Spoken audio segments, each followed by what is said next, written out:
April 26, 2011, Snellville, Georgia.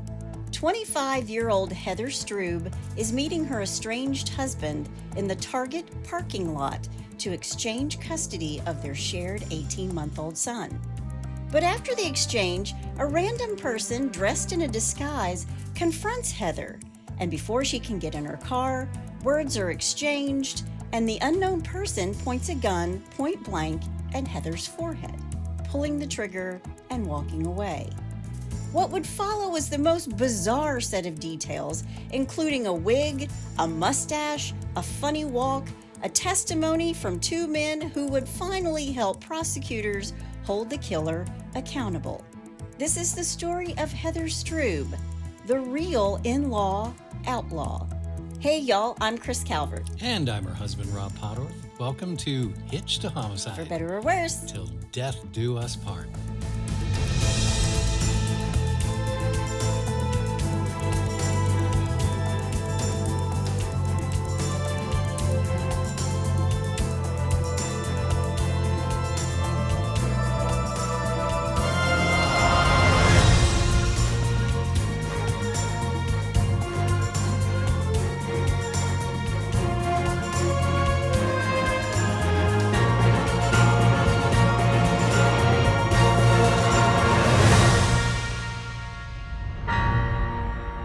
Welcome back, everybody. Yes, welcome. And for our Northern Marianas Island friends. I don't even know where you are today. Well, if you know anything about World War II history, say that 10 times fast. That was one of the islands that we had to overtake during World War II. And now it's a Commonwealth of the United States since 1986. Well, there you go. So here we go. Tiro, tiro, tiro. There you go. Very nice. Rob's always looking away to like wiggle in that World War II Oh, yeah. connection. Yeah. Oh, yeah. Well, wherever you're listening to Hitch to Homicide, be sure to hit that subscribe button. Then you can like, rate, and review the podcast, and that helps other true crime people to find us. It does. And if you're watching us on YouTube, be sure to hit that subscribe button below. Yes. You can find us on Instagram at Hitch to Homicide or on X at H2H_podcast. And if you want true crime with us all the time, every single day of the week, please go join our closed Facebook group, The In-Laws and Outlaws. Mm-hmm. Just go to Facebook, type in H2H In-Laws and Outlaws, answer a couple questions, and you're in. Go join. I like to post photos and other stuff in there. And it's just a whole really good group of caring people. It's a fun group. Who also love true crime. Yes. We also now have a Buy Me a Coffee link. If you want to send Rob some coffee, he's drinking it right now, I'm sure. Please do. You can find that link in our show notes. We appreciate all your messages and emails. Thank you for being with us. Yes. Each and every single week. Know that we really do appreciate it. We do. Rob, I got a couple little jokes for you today in the beginning. Here we go. Do you know the difference between George Washington, Richard Nixon, and a mother-in-law? Oh, my God. No, I don't. Washington couldn't tell a lie. Yeah. Richard Nixon couldn't tell the truth. And a mother-in-law doesn't know the difference. Cheers. I got one more. Okay, go for it. One more for everybody out there who has trouble with their mother-in-law. Rob and I have never had this problem. No. Ever had this problem. No. Why did the mother-in-law cross the road? I have no idea. She thought it was a boundary. But I'll Hello. be here all week. Try the veal. I was trying to get to it before you. I'll be in the red room. Daggone it. I swear. Before we get started, let me thank some sources. Dateline NBC, Yahoo, Find a Grave, the Atlanta Journal-Constitution, CBS News, WSB Radio, the Rockdale Newton Citizen, the State of Georgia versus Hayes, Kylie True Crime, and the Snellville Confidential, and finally, the Facebook group RIP Heather Allen Strube. I will have a link to all of those sources in the show notes. All right. Well, you ready? I am. All right, let's do it. Heather Suzanne Allen is born on April 20th, 1984 in Georgia. Georgia, we love the South. Yes, we do. Her parents are Henry Allen III. He goes by Buddy. and Mary Carolyn McKinnon Allen is her mother. Okay. She has two younger brothers, Henry, and her parents actually adopt another son from Guatemala. His name is Hunter. She attends Calvary Chapel in Stone Mountain, Georgia. That's like a K through 5 school. Then she goes to Shiloh High School in Snellville, Georgia, Auburn University, and Perimeter College, where she was earning her business degree. All right. Heather is a good student. She has lots of friends. She's a beautiful girl, blonde, blue-eyed, just gorgeous. When she's 15 or 16, she's dating a boy from church. And when these two break up, Heather meets Stephen Strube Jr. Okay. Heather is now 16 years old and Stephen is 17. These two meet at a church youth group gathering. All right. Heather is a person of strong faith. I just want to say that from the get-go. Okay. Heather and Stephen are in high school together. They're high school sweethearts. And in May of 2004, when she is 20 and he is 21, Heather and Stephen get married. Wow. Now, in the beginning, I believe Stephen treated Heather well. Her parents have even said he was good to her.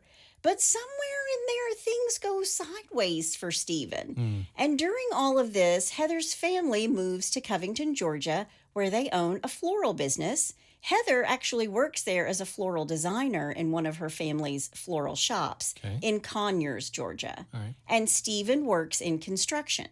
And I found it kind of interesting that they both were sort of following in their parents' footsteps. Heather in the floral business and Stephen in construction because his mother worked in construction. I see. Stephen's parents are Joanna and Stephen Strube Sr. And Heather's mom has said that Stephen's mom, Joanna, she was different. She was, quote, peculiar, reclusive. She was a bless your heart. And anxious, end quote. Bless her heart. We're going to bless her heart a lot today. Uh-oh. And the family that Heather married into, according to Heather's mom, was different than they were. These two families aren't close or even good friends. And according to Heather's mom, Mary, quote, we had extended offers to be part of our family several times, all of which were declined, end quote. Wow. So, I mean, that's a huge thing. I think it is.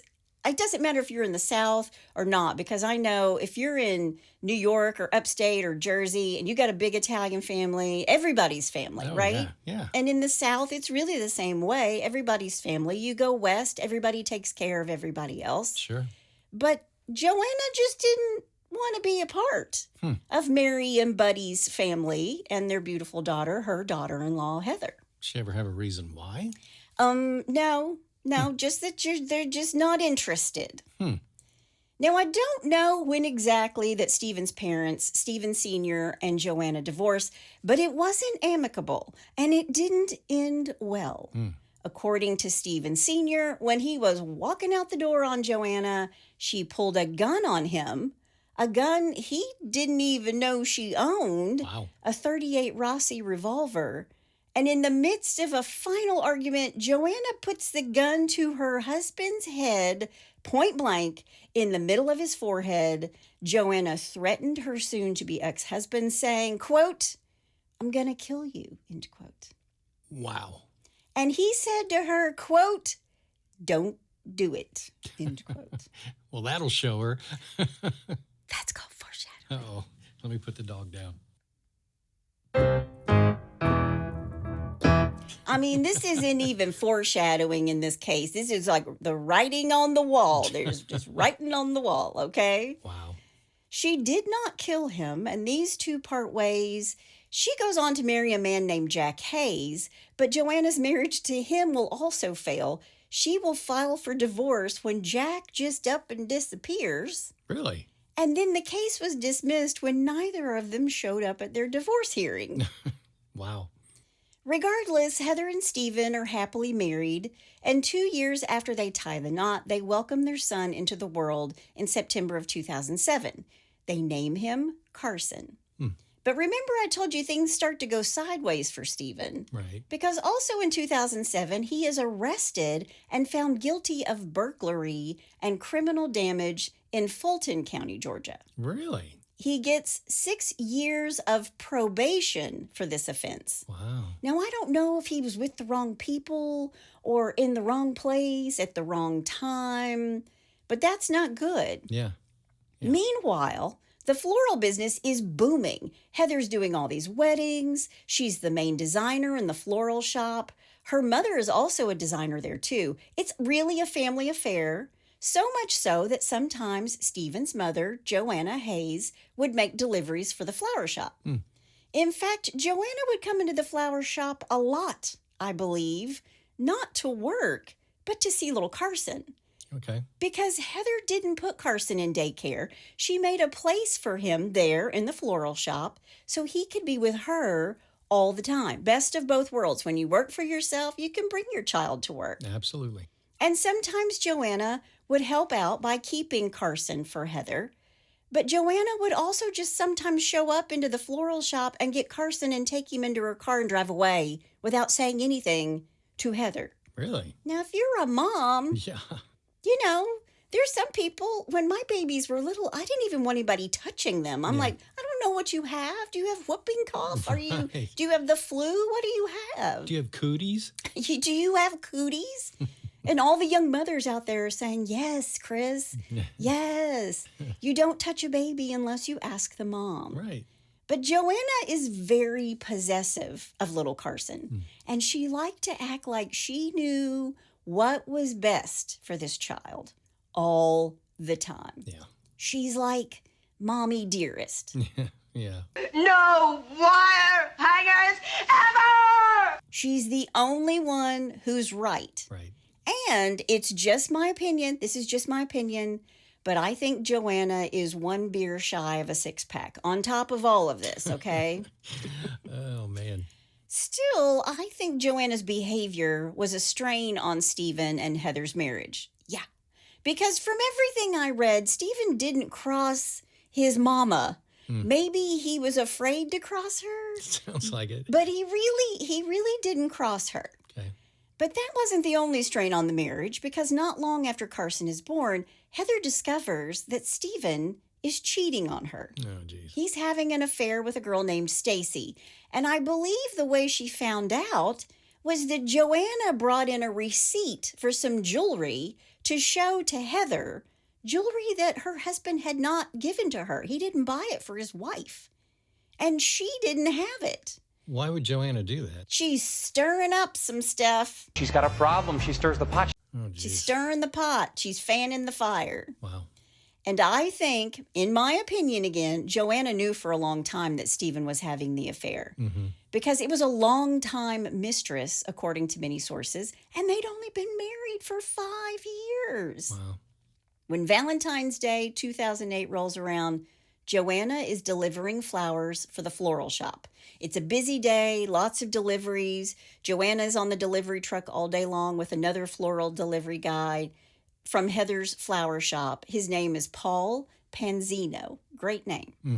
And while Paul and Joanna are together that entire day, Joanna got to talking about how she thought she could commit murder and get away with it. Good Lord. She had the recipe for the perfect murder. No man can bring about the perfect murder. Why does every criminal idiot think that they can get away with murder? Because they want to brag. They want to be somebody. They want to brag. Don't they watch enough Law and Order Well, to know that you apparently can't? not. Apparently not, honey. Yeah. She tells him that she could establish her alibi by using her credit card at just the right time, somewhere away from the crime scene. And she also said that she could give her credit card to a family member to buy something with it, so she would have an alibi. And as far as the gun, well, she tells Paul she could buy a handgun from one of the guys at the construction site, so under the table, and then after the murder, destroy the gun using a grinder or a plasma torch. Then she'd throw the rest of it away in a lake. By the way, she owns both a grinder and a plasma torch, and she keeps these things at her home. Wow.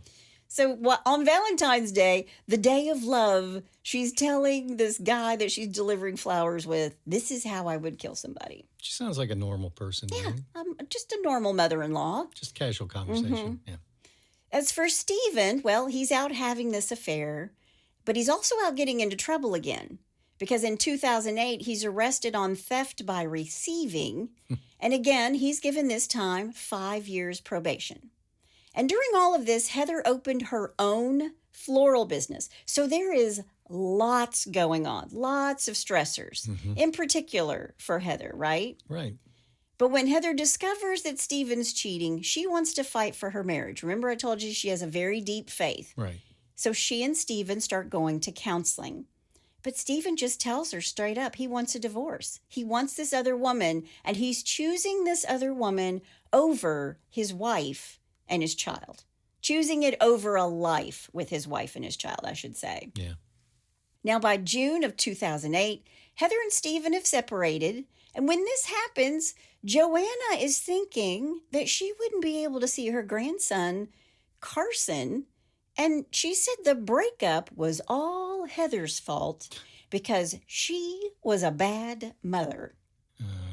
She said that Heather didn't change Carson's diaper when she should, and that the baby had dirt under his fingernails. I guess it had absolutely nothing to do with the fact that her son was cheating and breaking the law, Joanna. Yeah, exactly. Stephen moves home with his mama, and then the divorce stalls because of a custody battle. Now, while they're separated, the agreement was that Heather would have primary custody of little Carson and Stephen would get him every other weekend. Right. And honestly, and again, this is my opinion, I think Stephen loved his son, but a baby is a lot. Right. And I think his mother was the biggest component of this custody battle. I honestly think he probably just wanted to move on with his new girl and see his son when he could. Sure. Now, and again, that's my opinion. Right. So don't email me. Now, as Heather tries to heal her little broken heart and also get divorced, she meets a new man. His name is Michael Vickers. Michael and Heather, I believe, had a wonderful, healthy relationship. He loved her and Carson, and he was very supportive of her through all the divorce proceedings because it was starting to get ugly. On these every other weekends, Heather would meet Stephen in the Target parking lot in Snellville, Georgia. And it was kind of halfway between for both of them. And a lot of parents who don't get along and share custody will meet in a public place to exchange kids, just to avoid any confrontation. It's harder to make a scene in public, right? Sure. And this Target was a really busy area. And when I read that, I thought, what Target isn't busy? Yeah, Target? Exactly. I get lost in that place. Yeah, what is the thing? You don't have a list when you go into Target. You just let Target tell you when you arrive Of course. what you need. It's kind of like me when I go to Lowe's. Yeah, I go into Target to buy deodorant and come out with $200 worth of things I knew I didn't know, Yeah. right? Right. But the Target store has security cameras in the parking lot. So security and lots of eyeballs because just the sheer number of people coming in and out of this strip mall. I believe there was even like a Marshall's or a TJ Maxx in this same shopping center.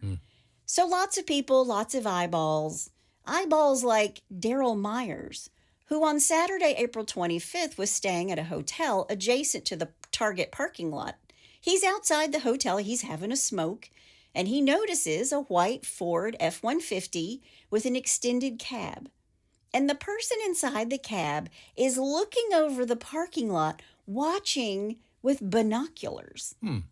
Daryl sees this person casing the Target parking lot, and he thinks it's odd, but nothing more. But he doesn't just see this white F-150, this Ford F-150 this person is driving. Right. He doesn't just see it once but twice, and he notices that it has a black plastic trim that has been added to the truck down the side. It had black side molding on a white truck, so pretty easy to recognize, right? Yeah, especially if it wasn't factory. Not factory. Yeah. Sunday, April 26, 2009, at about 5:30 p.m., Stephen, along with Carson in tow, leaves the house he shares with his mother, Joanna. Joanna and her then-husband also leave the house, all in separate vehicles, before Stephen has packed up Carson to head to Target. Now, Stephen arrives a little early. He sits in the parking lot waiting for Heather to show up in her maroon Cadillac Escalade. I've also read that she arrived first as well. But Stephen has had Carson for the weekend, and Heather is there to pick him up. Okay.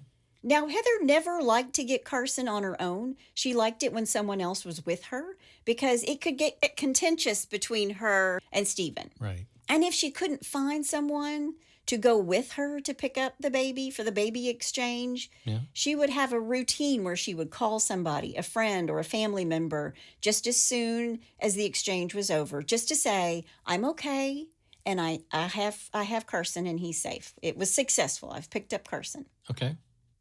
It's just before 6 p.m. Stephen and 18-month-old Carson are waiting in the parking lot in a minivan for Heather. She pulls in. For her, it's going to be a quick trip. She's not planning on staying for any kind of chit-chat because Heather has plans for dinner. Okay. And while Stephen and Heather are exchanging the baby, a strange man was seen walking around in the Target parking lot wearing khakis and a blue shirt.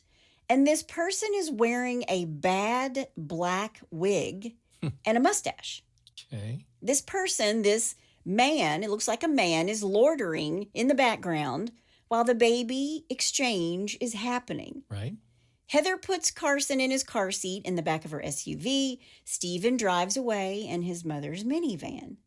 And it's at this point this mysterious person wearing an obvious black wig and fake mustache walked up to Heather really quickly. And remember, this character's been wandering around the parking lot. Sure. They walk up to Heather, and witnesses will say that Heather had a surprised look on her face when she's approached by this person in the wig and mustache. Heather speaks briefly with them, and then backing away, Heather tries to open the driver's door of her Escalade. She's going to leave. She's already put Carson in the car seat and shut that door. Right. She's trying to open her door to get in, and this person shuts it, slams it. The person in the wig and mustache shuts the door. Okay. And it's at this point that Heather sees a passing motorist in the parking lot, and their eyes meet, and she utters the word, help. When this happens, the person wearing the wig and stash pulls a handgun from a black messenger bag they have over their shoulder. They quickly put the weapon to Heather's forehead, point blank.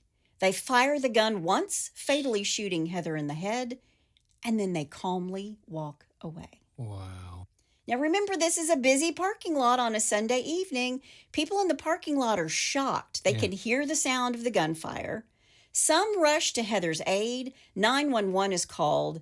And the woman on the phone who is with Heather is telling Heather to hold on, while she's talking to 911 dispatch. The 911 call is heart-wrenching. Wow.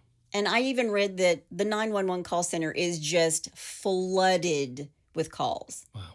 Now, police arrive at 6:03 because Officer Neil Carter, he's a new rookie cop on patrol just a few miles away. He's the first person there.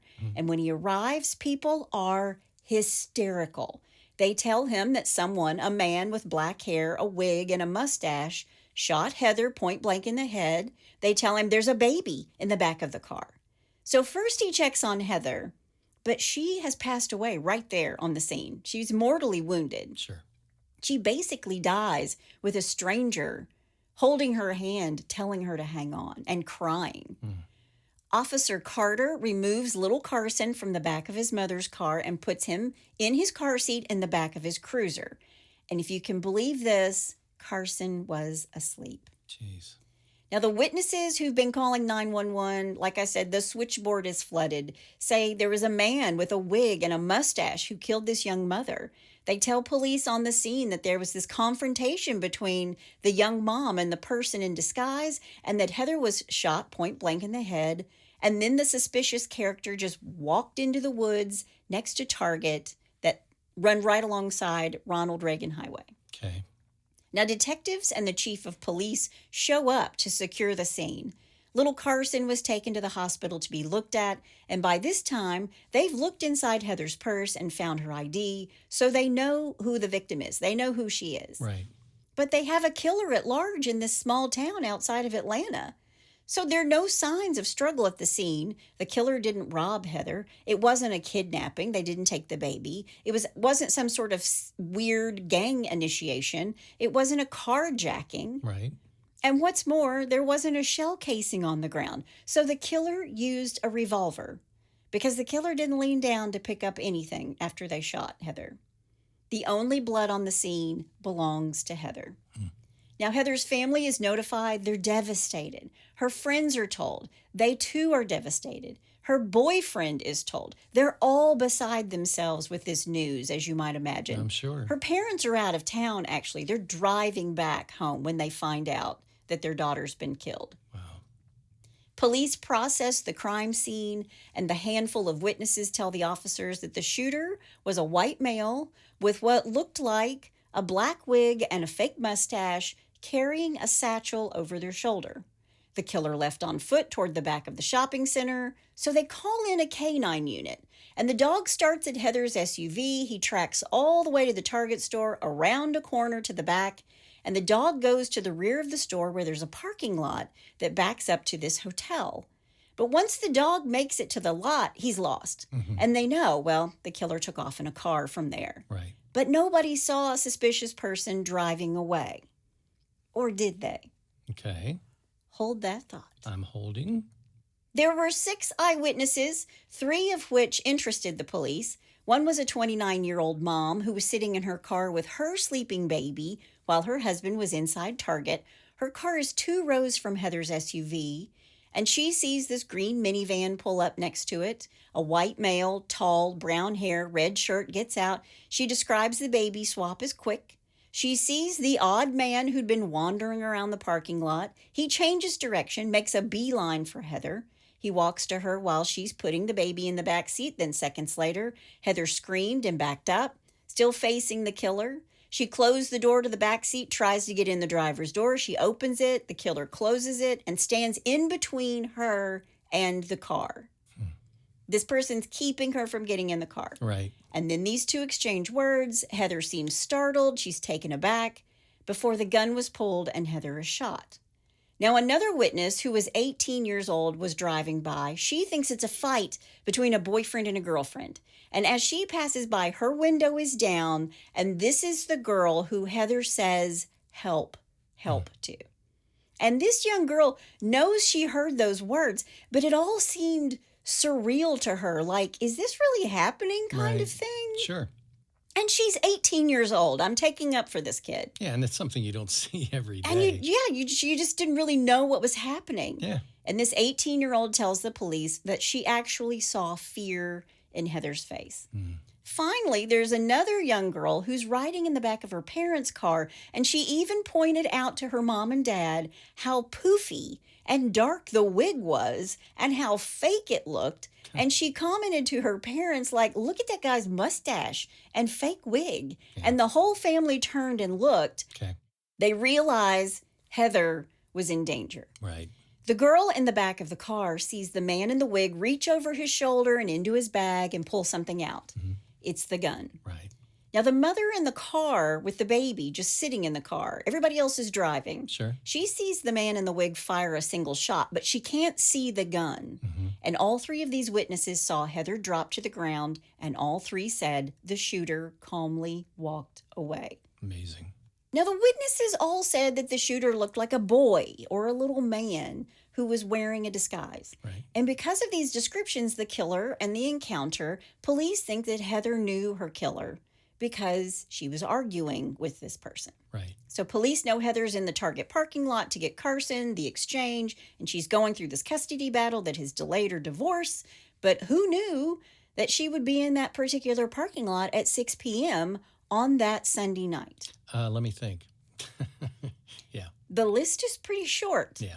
And the police narrow it down to about 12 people, 7 of whom fit the profile, a male shooter.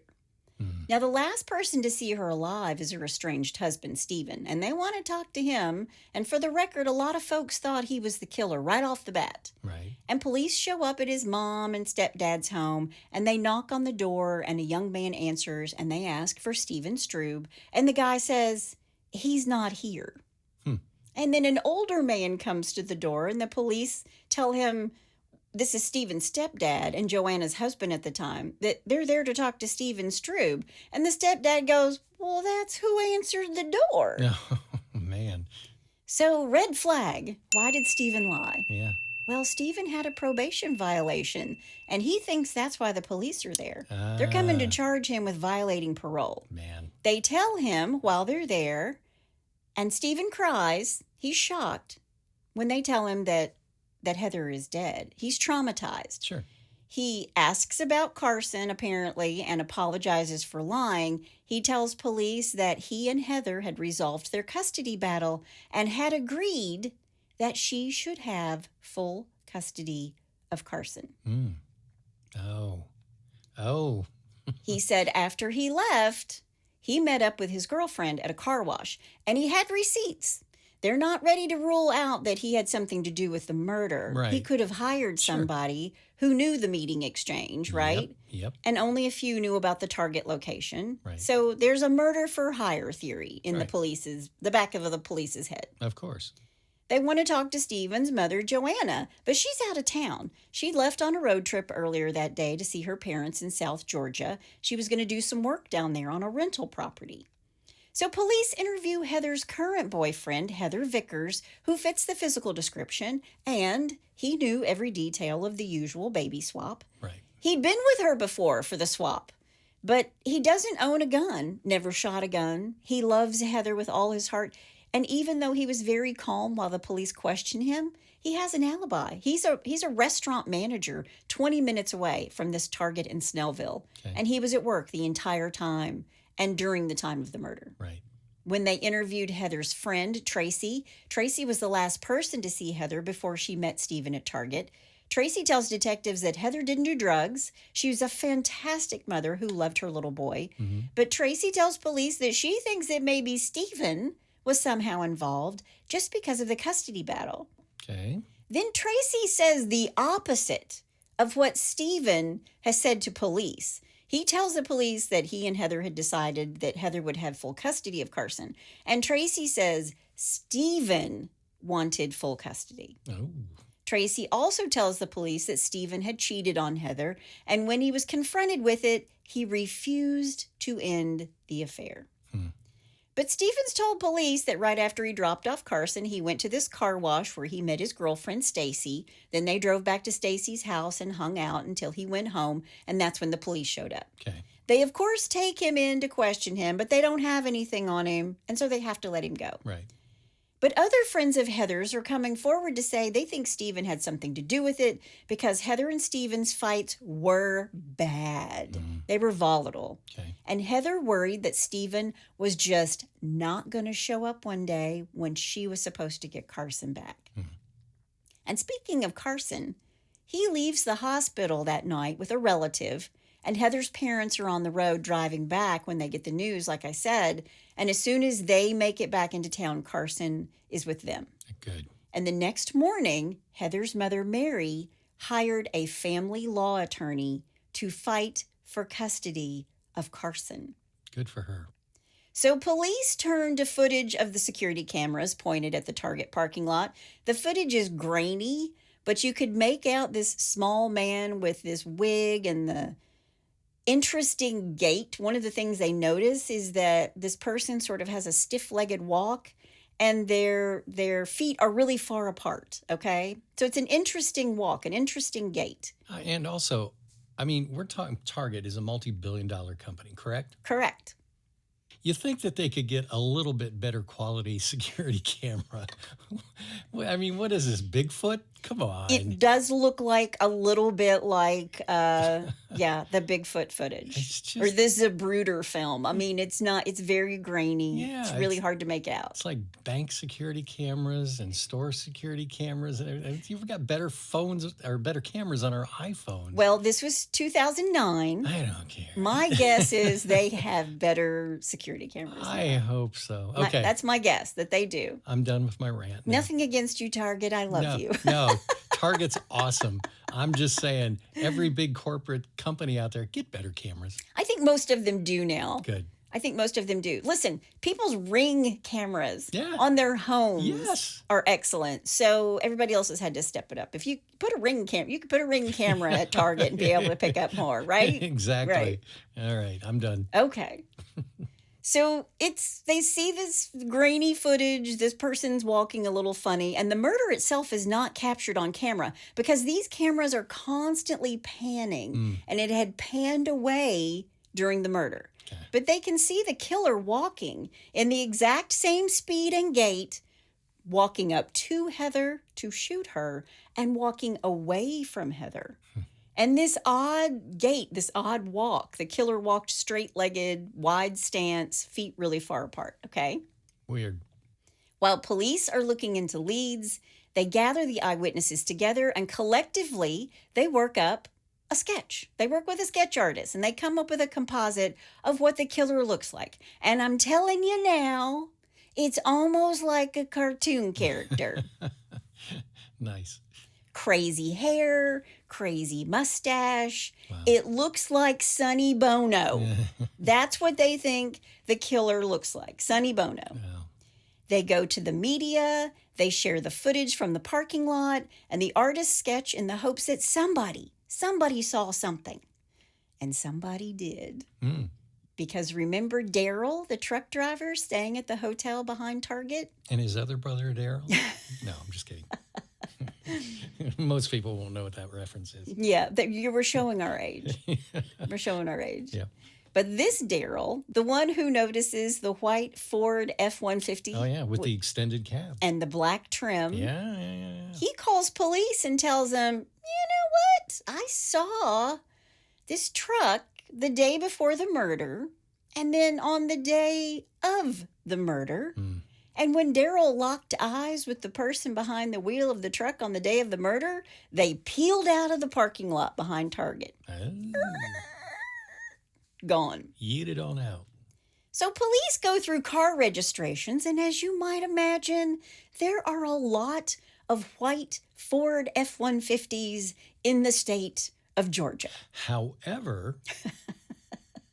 But one of them belongs to someone that they have yet to question. Yep. Stephen's mother, Joanna Hayes. And police are thinking, what are the chances that Joanna's F-150 has black molding down the side, like Daryl says? Yep. And detectives ask him, hey, you want to take a ride? Let's take a ride. Yeah. And he says, sure. They get in the car. They drive past Joanna's home and they say to him, do you recognize any of the vehicles in the driveway here? And he goes, that's the truck right there. Yeah. That's the truck with the aftermarket black trim. Yeah. And police are like, hold the phone. Shut the front door. Maybe it wasn't a small man, but a woman. Detectives get search warrants for Joanna's truck and her home, and when they present her with the warrants, they can see with their own eyes that Joanna fit the description of the killer, her height and her weight. Yeah. So they ask her to come back to the police station with them voluntarily, and she says... No? No. Of course she did. No, not going. Not going to do that. So they sit down with her and they have a conversation. They need her alibi. And she tells them on Sunday, April 26th, she went to Home Depot. She did chores around the house. And then late that day, she drove the white truck to see her parents in Luthersville, 75 miles away. She left around 5:15, 5:30, and told them it took her anywhere between an hour and a half to 3 hours to get to her parents' house, because she stopped at the post office and she also went to a Wendy's in Noonan along the way. And she tells the police, if you just go look in my truck, there's a Wendy's receipt in there. So you'll know by looking at that, I couldn't have done it. And the detectives are like, we'll get to that later. Yeah. We'll get to your receipt later. Yeah. In the meantime, tell us about your relationship with Heather. And she tells the detectives that she didn't want to answer that. But then she proceeds to tell the police that Heather was a horrible mother. She's a bad mom. That Heather didn't change Carson's diaper when she should, and that the baby had dirt under his fingernails. She also said that not only was Heather a bad mom, but Heather's mother, Mary, was also a horrible mom. Wow. So they search inside Joanna's home. They've got the search warrants, and they find firearms, which they confiscate. Okay. There's no wig, no mustache, no clothing, nothing like what the killer wore. Right. But the more they interviewed Heather's family and friends, the more they learned about Joanna. She was controlling. She wore the pants in the family. Heather didn't like the way Joanna tried to act like a mother to Carson instead of a grandmother, never asking permission to take Carson and always telling her that she was doing everything wrong. Now, Heather's funeral takes place, and police are checking the ballistics of the weapon and looking for connections. They've processed the white Ford truck and found the Wendy's receipt in the glove compartment with the timestamp of 7:19, more than an hour and 15 minutes after the murder. Okay. Now, after this, police call Stephen back into the police station to talk to him. And on May 5th, 2009, they put him in an interrogation room. They show him the sketch, and then they show him the surveillance footage of the person in the wig and mustache walking through the parking lot. All right. And of course, cameras are rolling inside this interrogation room, and Stephen watches this footage, and you can see the look on his face change. He knows that the killer is his mother. Wow. And Stephen has a visceral reaction. He thinks he's going to be sick. He tells police, quote, "I'm screwed up. My son's life is going to be because his mom's dead," end quote. And all the while, the detectives are saying to him, quote, "It's your mama. That's your mama, isn't it?" To which he replies, quote, "She could not possibly be this stupid," end quote. Want to bet? Now, police want Stephen to call his mother from the police station, and they're going to record it. They want to strike while the iron is hot, and Stephen's still in this stupor about his mom, Right. seeing his mom dressed up. Sure. So he calls his mother, and he tells her while he is crying, quote, "It looks like you. Why did you do it?" end quote. And she says, "I didn't." And then she says, quote, "I guess they'll be coming here to arrest me, huh?" end quote. Now, when they do go see Joanna, this time she agrees to come into the police station. And let me tell you, brother, she is arrogant. Really? She has no intention of confessing to anything. They show her the sketch and they say, this looks like you. This is you. And she said, "I don't see it." She tells them she didn't know that Heather and Stephen exchanged the baby at 6 p.m. every other weekend. What? She stayed out of the divorce and the custody battle, saying it was none of her business. Unbelievable. She tells them she had little, if anything, to do with the custody battle over Carson. That's totally believable. Yeah. Not. She says, "I'm not a controlling mother or a controlling mother-in-law." And she really couldn't remember what she had done that day, only that she went to her parents' home that night and she'd stopped for a Frosty, which she has a receipt for. And they ask her about the guns, and she tells them that they were her husband Gerald's. And when they ask her if she ever shot a gun, was she good with a gun, she kind of hem-haws around a little bit. She tells them that her daddy used to take her out when they were tiny. They ask her again about Heather, and she says that Heather was no angel, more like a woman beset by demons who made Stephen's life a misery. Jeez. She tells police that Heather was a gambler and was addicted to it and had run up debt that Stephen was responsible for. What? But police already know Heather's financials. She did like to bet online, but it was always in small amounts. Right. She tells police that Heather had stolen jewelry that Stephen had been looking for, and that Heather, again, was a bad mother. And when I heard that stolen jewelry thing, all I could think of was it the jewelry that he bought for his other girl? There you go. And when Joanna figures out that they don't have enough to arrest her, she starts taunting them. And when the detective leans in, you know how we always talk about how detectives like lean in? Sure. He leans in and tells her, "Look, now's the time. Now's the time to tell the truth." And she leans into him and stares into his eyes. Then she stands up and says, quote, "Like I said, when you get your little blood and whatever you're going to find in the truck, let me know," end quote. And whiz. she walks away, Wow. taunting them. She is so condescending and cocky. She's got some big cojones. She does. Wow. But they don't find much of anything in the truck. There's no blood. There's no DNA.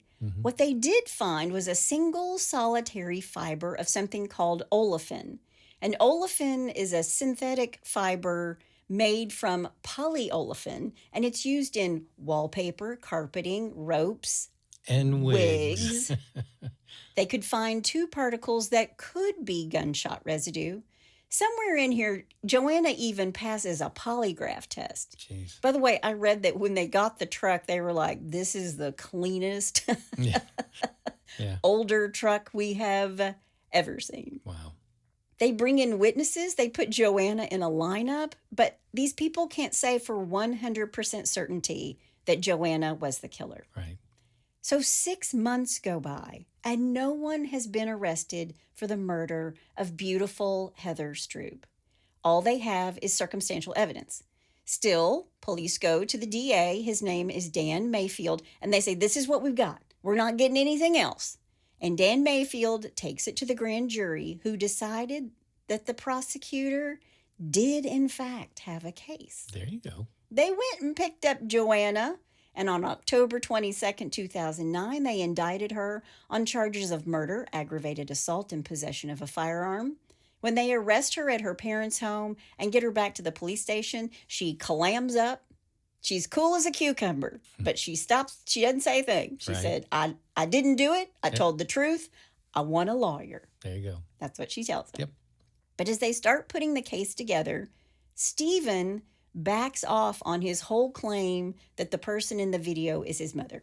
But the DA and assistant DA know they don't really have anything big. There's no DNA, no wig, no weapon, no fingerprints, just a Right. lot of little things that all point to Joanna as the killer. Right. And when the trial begins on May 2nd, 2011, Bruce Morris, who is defending Joanna, and the assistant DA, Krista Kirk, has now joined DA Dan Mayfield. And in the beginning, I read in this newspaper article, it didn't look good for the prosecution. All of the eyewitnesses thought that the killer was a man. A man. Right. But when the prosecution put Daryl, the truck driver, on the witness stand, the tide began to turn. Okay. He ID'd Joanna's truck. He said it was a woman wearing a bad wig, and when he spotted her, she peeled out of the parking lot. And as far as the Wendy's receipt, well, the police drove the route. And if they left Target at 6:03 when the killer would have walked away, they would arrive at the Wendy's at just about 7:19. Just the time that's on the receipt. Right. Yeah. Okay. The receipt, she was so eager Right. to show them. Sure. They never found the gun, but the ballistics showed it was a .38 Rossi or Taurus make, and Joanna said she didn't know neither. But Stephen Strube Sr. takes the stand and says, well, that's just not true. He told police that she definitely owned a .38 Rossi and that she had pointed that very gun at him before he left her. Yeah, that's right. And when he got on the stand, he tells the jury how she put the gun right to his forehead, just like the killer had done to Heather in the parking lot. Wow. But the prosecution wasn't done. They call Paul Panzino to the witness stand, and he told the jury how Joanna shared with him on their very long day on Valentine's Day how she would commit the perfect murder, Yeah. all the way down to having a receipt. He even went as far to say that she had told him she wouldn't drive her minivan or her Dodge truck, which had a big dent, but she would drive the white Ford F-150 because there were so many of them. And, quote, I'd have a disguise. Then all the clothes I wore that day, I would throw in different places along the way and get rid of them, end quote. Wow. Yeah. What an idiot. The DA put Hope Prilsbisky, hope I said your name correctly, Hope, who said she grew up with Stephen and Heather Strube in church and spent 3 or 4 evenings a week at Joanna Hayes' home. And after reviewing the surveillance footage of the suspected shooter, after this airs on the news, Hope goes to the police and says, I know who that is. That's Joanna Hayes. Saying that Joanna was, quote, very controlling, end quote, and that Heather was fearful of her mother-in-law during the divorce.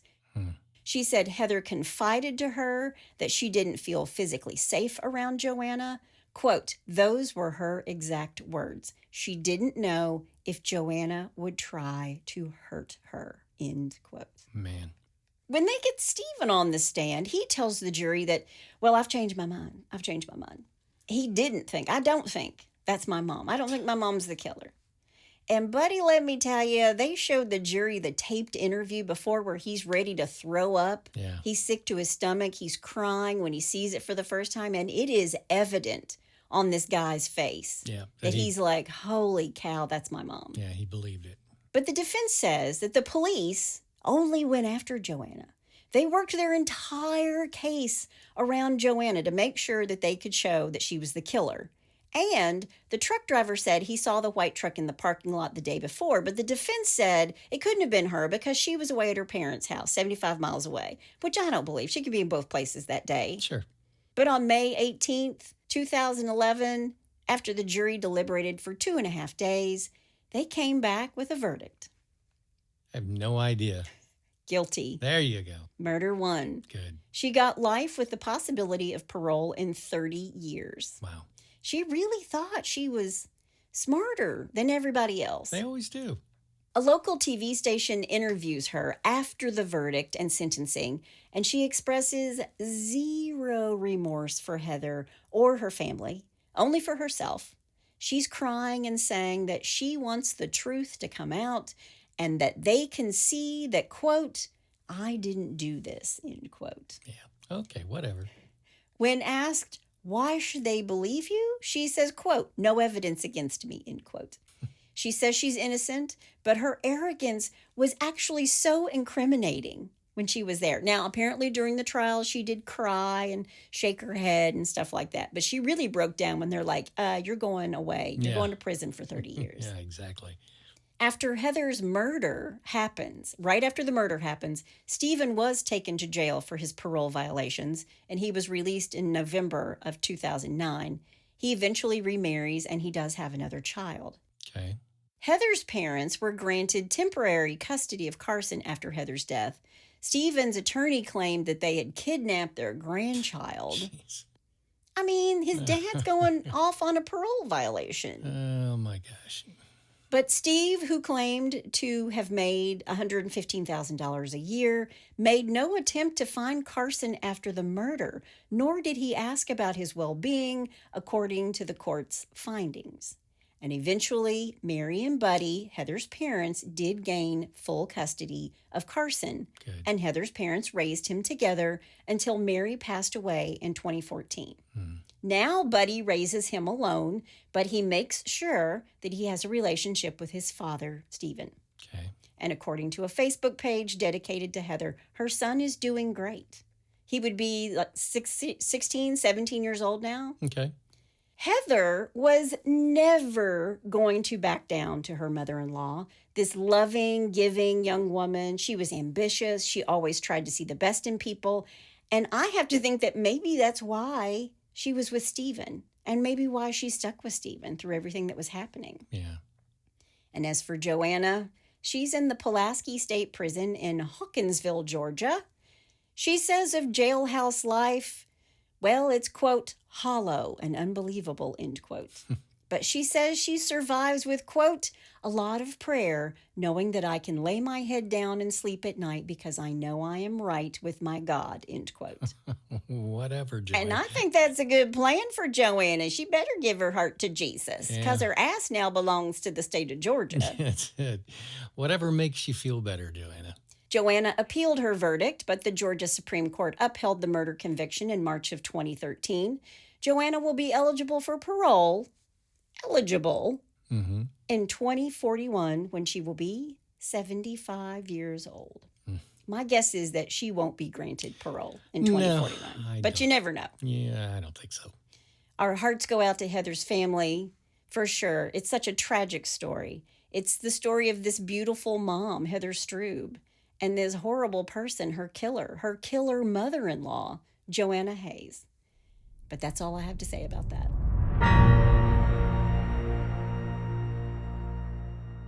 Well, all I can say is I'm glad I had a wonderful mother-in-law and that she liked me. She did. She loved you. Oh my God. She loved you. I know. She loved you more than she loved me. No, she didn't. Oh man. I think there was a quote in there somewhere that was kind of like, "She hasn't killed you yet, honey. Robbie, she hasn't killed you yet. I guess she's just not going to." And she didn't mean like physically kill him, No. but yeah. As you might notice, I'm a lot, but Rob is really good with me. She's very easy to take care of. Yes. And me, I'm very easy to take care of. Yes. Yeah, of course. Okay. My mother-in-law was also, I've had 2 mother-in-laws and they were both amazing. Yeah. Yep. All right. Well, let's leave that behind. Let's. And be grateful for our wonderful mother-in-law. Yes. Because my mom loved you. And let's do a little bless your heart. Well, bless your heart. All right, number 1. And let me preface all this by saying that all 3 of these are from our In-Laws and Outlaws members. All right. Yep. So I will name these as we go along. The first one I'm calling Leaving No Stone Unturned. And this is from our In-Laws and Outlaws member, Nicole Howard. So thank you, Nicole. Thank you, Nicole. Yes, thank you, Nicole. All right. Jacksonville police arrested a homeless man after he burglarized a business near downtown Jacksonville overnight. Okay. We're in Florida, I'm Yes, assuming. yes. Okay. Officers stopped 48-year-old James E. Havens in the 300 block of East State Street just before 1 o'clock in the morning. Okay. All right. Nothing good happens after 1 in No, the morning. No. According to police officials, he was driving a handcart down the street with a headstone in it. A hand cart, like that kind of hand cart, like where you're pumping it to get down the No, street? just a handcart. You know, like a lot of homeless people have shopping carts and Oh, I was like on a railroad, handcarts. No, pumping the hand on like a No. teeter-totter on either no, side. he just had his little handcart with him. Okay. And he had a headstone in it. Whose headstone did he have? Well, upon further search of Havens, officers are also said to have located burglary tools.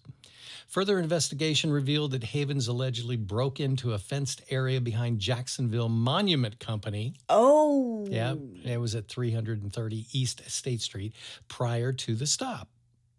All right. Havens has been cited for burglary, possession of burglary tools, and criminal damage to property.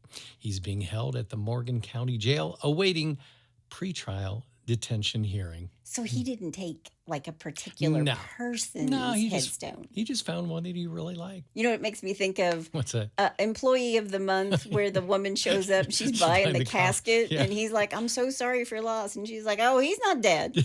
Yet. This is just I can't pass up this deal. This Yeah. deal's too good to pass Yeah. up." So this guy, he was just, He was just getting his headstone. He's getting ahead of it. yeah, exactly. He's But preparing.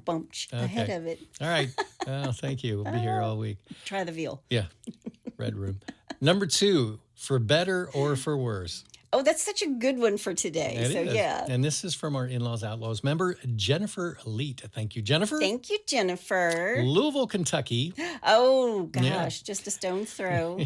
A wedding night celebration in Indiana ended with the groom and another man in jail while a third man was sent to the hospital with a gunshot. Was it a gypsy wedding? Have you ever watched those My Big Fat Gypsy Wedding? There's always something going on that show. Yeah, they shot this guy in the hand. Yeah. Well, according to Indiana State Police, a woman called 911 to report the groom, Corey Parker, allegedly shot her boyfriend during an argument and fight with another man who was later identified as Jonathan Goff. All right. So a girl shot her boyfriend and another guy. No, she called the police to report the shooting. Oh, okay. I'm with you now. I'm a little bit thrown because this is Louisville news, but it actually happened across the river, across the Ohio River in Indiana. Okay. Oh, okay. Yeah, okay. She told police she thought it was a drunken accident. All right? Okay. Parker had just finished celebrating his marriage when the shooting happened, when it occurred, okay? Marriage license records indicate Parker and his wife have been legally married since 2022. All right. Okay. Parker told police his bride had left with Goff's wife to return to the hotel. He said Goff had gotten into an argument with his own wife after being accused of flirting with another woman. Are you keeping track of all this? I'm trying. I know. Parker told police as he was leaving, he and Goff got into an argument where they both shoved each other. Parker got into his car when Goff came down on top of him. All right. Okay. Parker told police he believed Goff was trying to get his gun in the car's center console. Parker said the gun was in both of their hands when, in all the rustle and bustle, the gun went off, striking the boyfriend of the woman who called 911. Okay. Parker told police he wasn't sure where the man had come up from, but he thought he was trying to get the gun from him and Goff. I know. Parker said he didn't intend to shoot him.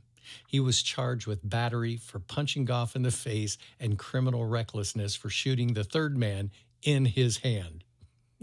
Not a wedding unless somebody gets shot. Yep. Goff was also arrested on the same two charges. He has also pleaded guilty and was given a $3,000 cash bond. Oh, wow. And if you could keep track of all that, I needed a board. I know, a whiteboard. Needed a little board where I could move all the characters around. Yeah. Well, they're both set to go to trial in September. Yeah. And the moral of the story is Don't get a fight at your wedding. don't bring a gun Yeah. to the wedding. Yeah. Okay. Third and finally, this is a little bit easier to follow. Okay. Oh, dear. It's a John Deere. Oh, dear. Okay. And this is from our In-Laws Outlaws member, Rebecca Bannister. Thank you, Rebecca. Yes, thanks, Rebecca. On April 30th, Oconee County deputies stopped Willie Laginas, 64, after they noticed him riding on a lawnmower on a road on Highway 186 westbound close to Payne Road. Deputies said they noticed Laginas put down a black can from his mouth and steer the lawnmower off the road. Okay. Okay. When authorities asked Laginas why he was on the road, he said he was trying to get home. The sheriff's office said he told deputies he had left the Golden Pantry. What's the Golden Pantry? It's a food store. Oh, okay. Okay. Yeah. According to deputies, Laginas' breath smelled like alcohol, and he had the bag lying by his feet on the lawnmower. All right. Laginas allegedly threw the beer can on the side of the road. He then showed deputies the remaining cans of beers in the bag, according to the report. Okay. Laginas told deputies that he drove to the Golden Pantry 15 minutes before being stopped. He told deputies he had one beer. They always say, I just had I've one only beer. had one. Yep. Laginas asked deputies to give him a chance and that he had already been in the situation previously. This has happened before. Don't do this to me, guys. Yeah. Officials said Laginas told deputies he was hit by a car in 2024 after riding his lawnmower on the road. Okay. He was arrested and charged with DWI alcohol, an open container, and a low-speed vehicle violation. He was booked into the Oconee County Jail. Oh, bless his heart. I know. Maybe I should or shouldn't bring this up, but don't you and all your buddies ride lawnmowers to a bar somewhere when you have your cookout? That's an entirely different episode. Okay. So it's true. Well, we'll get into Isn't that. that true? Just say yes or no. Just Yes, say yes it's or no. true. Okay, there it is. But See, we're- folks? We're on private property, though, and it's, okay. Guilty. I called him out, y'all. Guilty. We'll talk about that someday. Oh, mercy. That's I'll give a shout out to Tommy Milligan. There you go. I've gotten those phone calls where they're having a really good time. What can I say? Boys will be boys, doesn't matter how old you are. Oh, Lord. Yeah. Well, if you have a bless your heart or you're riding your lawnmower somewhere, all you got to do is go to hitchtohomicide.com where there's a pull-down menu. Yep. While you're there, you can also suggest a case and you can tell us about your own true crime story Unless it involves a lawnmower. or Rob and his buddies. That's my amazing lawn mowing riding husband out there. And that's my beautiful bride in the booth. Join us next time on Hitch to Homicide. Bye, y'all.